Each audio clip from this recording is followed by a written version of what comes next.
All right, cool. We're out with Lucy. We're going to go do some walking on our long line. Let's go. So I'm just going to walk you through what that looks like. So she has 15 feet to explore, sniff, go to the bathroom, do whatever. The rules are you can't pull me, you can't drag behind, we don't stop when you stop when I stop. That's pretty much it. And then obviously, don't chase squirrels, rabbits, stuff like that. So all I'm doing as the handler is I'm just bringing slack in and out with my line. And this is just a really good way for dogs to explore their surroundings, especially if you have a young dog and they might be a little scared, still getting socialized with sounds and smells and stuff like that. It allows them to check things out with very little input from us. So my job is just keeping this line loose. The only time there's tension is if she breaks one of those rules we talked about before.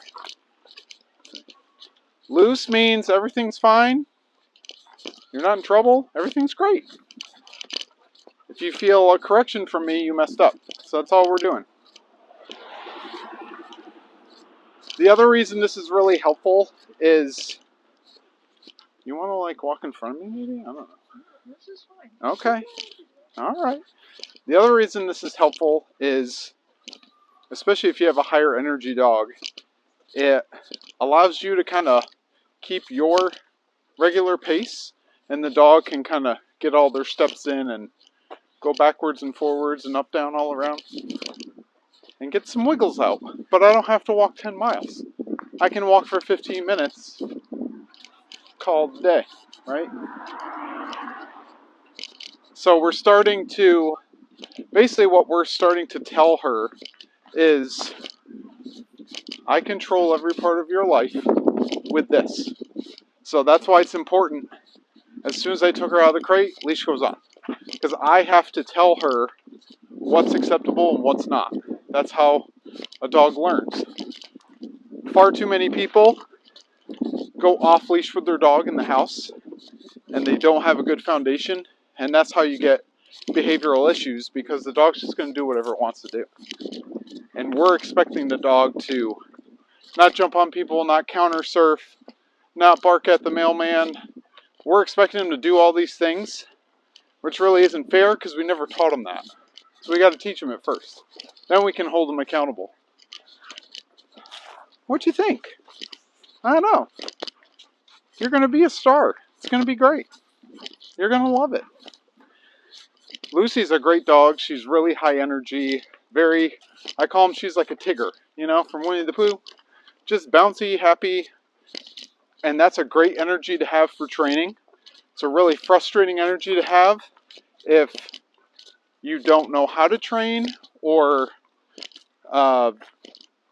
you're just not really sure what to do with that energy, how to channel it. A lot of people will outsource that. So I'm going to send my dog 2 places to get energy out, which is fine. But we never are teaching him it. So we're not teaching him anything. So I'd rather take that energy, start teaching him how to heel, basic obedience, all those things, and then you can actually use that energy the dog naturally has and channel it into training. Huh. There you go. Check things out. It's going to be great. Yeah. I know it. Don't I know it?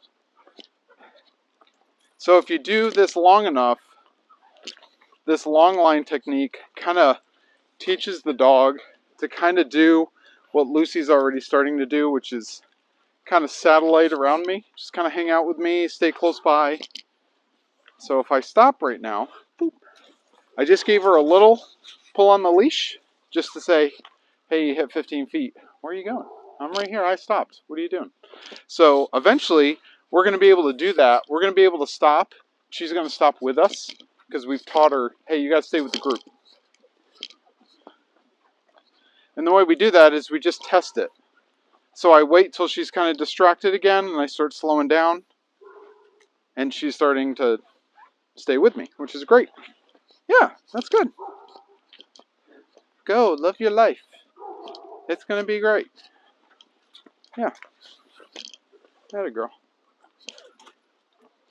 This is also a time you can work on recall. So there's a ton of things you can do with one 15-foot line. It's pretty awesome. So the way I'm going to do recall with her is I'm going to get a treat ready. I'm going to wait till she gets out far from me a little bit. I'm going to stop, call her name, and as soon as she looks and engages with me, I'm going to reward that verbally and then with food. Lucy. Yes, good girl. You chow hound. Break. Okay. So really, really subtle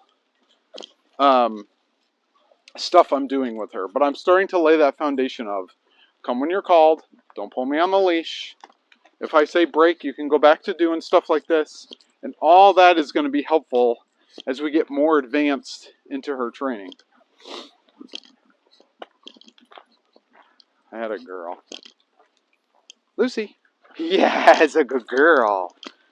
A lot of people, too, will call the dog to them and then ask for a sit when they get to them.